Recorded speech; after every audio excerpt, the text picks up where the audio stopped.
We have already started to see it due to the massive monetary and fiscal easing as well as regulatory in China.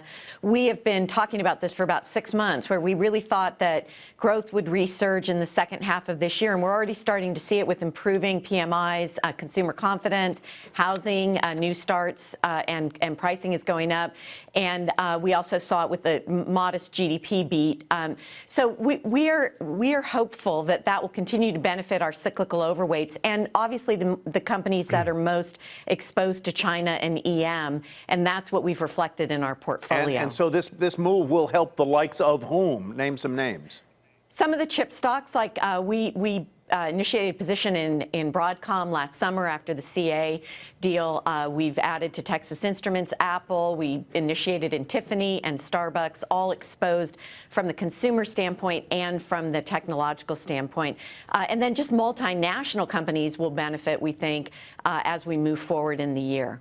All right, Craig, let's turn to you and what you see for the rest of this year as we move along. Are you with Nancy that China's going to be a help rather than a hindrance here, or what? Well, at Icon, it all starts with value, and we see the market right now to be about 5% below our estimate of fair value. So we think this rising market can keep going, and we would expect stocks to be higher by the end of the year.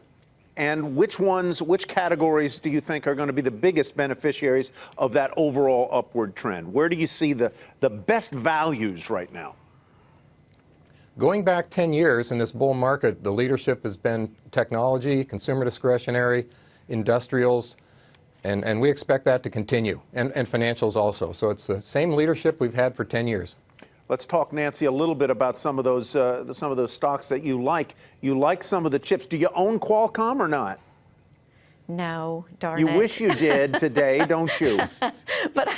But I have an outsized position in Apple. No, listen, that was a hard one. I sort of shy away from litigation risk. I cut my teeth on Philip Morris decades ago, and it's just impossible to predict. So kudos to those who did. We've been on the sidelines with Qualcomm. More aggressive names, Nancy, or defensive names for you right now? Yep, we're overweight some of the same sectors that Craig's overweight. We are overweight industrials, technology, some old tech, some new tech. That's a little bit new twist to our story. We're overweight consumer discretionary and energy. So we are more risk on in a relative value sort of fashion, and we think that will be rewarded in the second half of the year. Craig, regional banks, one of your nice areas, right? Yes, they're on sale. We can get them at good prices. People think that they can't function in a flat yield curve, but regional banks have been improving their operating margins, their interest margins the last 5 years, and their earnings the last 5 years have grown on average at 10.8%. So they're doing quite well. Regionals like which in your portfolios? Well, one having a bad day today, Signature Bank of New York, but also Silicon Valley Bank. They're growing pretty rapidly. All right, Nancy, you own Disney, and you've obviously been watching what's been happening in the streaming space, including what's been going on with Netflix and its challenges, and more competition coming. Talk to me a little bit about that. Yeah, I thought it was a little glib of management on the interview yesterday. First of all, I'm not a big fan of the interview because it sort of controls the message too much. But I do think that you have to pay attention to what happens to industry leaders when strong companies come in and compete. And for example, just look at Spotify versus Apple Music. Apple Music, 9 years late to the party, started in 2015, now is the largest streamer of music in the U.S. with 40 million subscribers. I made the switch due to price from Spotify to Apple.